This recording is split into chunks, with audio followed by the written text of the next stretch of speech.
Ko Honi Harawira. Good, Mr. Speaker. When I heard that during all the chaos and the carnage of the recent earthquake in Haiti, a bunch of dodgy American missionaries were stealing more than 30 babies and whipping them back to the US, I really wanted to puke, and all the talk about them being adopted to escape the devastation was really just a ruse to enable a bunch of crooked Christians to steal kids and brainwash them, and possibly worse. Big ups to the Haitian government for putting a stop to the human trafficking. And of course, Mr. Speaker, the link between them and us is that the bill that we're considering tonight will hopefully amend our own Adoption Act to bring it in line with the United Nations Convention on the Rights of the Child, because our laws simply do not deal properly with the international movement of adopted children. The situation in Haiti is a case in point. More than 2,500 children stolen and illegally removed every single year. A brutal reminder of the vulnerability of children being targeted on the back of a natural disaster, capitalising on a crisis to separate children permanently from all they know, their families, their culture and their land.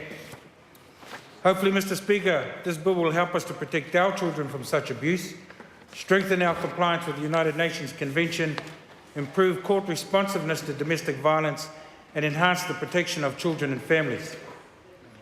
This bill, Mr. Speaker, also gives me the opportunity to put on record my support for some of the really positive work being done in the Tokerau through agencies like Amokura and their family violence prevention strategy.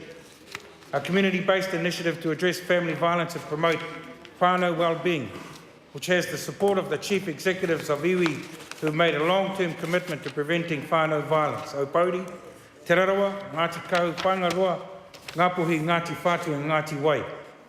And it's also an opportunity to remind us of some of the practical things that we can all be doing. Supporting parents and whānau, establishing our own tikanga about how we care for our mokopuna, and trying to see things through their eyes, keeping their space alcohol and drug-free and free from the dire consequences of domestic violence.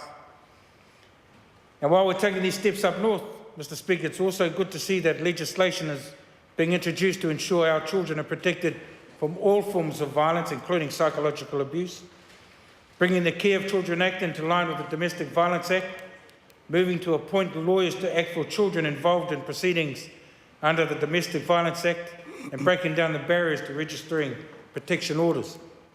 Children suffer from the impact of violent and aggressive behaviour, so we need to keep their voices always in our minds, remembering always that even if our mokopuna are too small to put their fears into words, we know the impact of such trauma on their development and their learning, and how unchecked it can lead to a whole raft of other major problems later in life.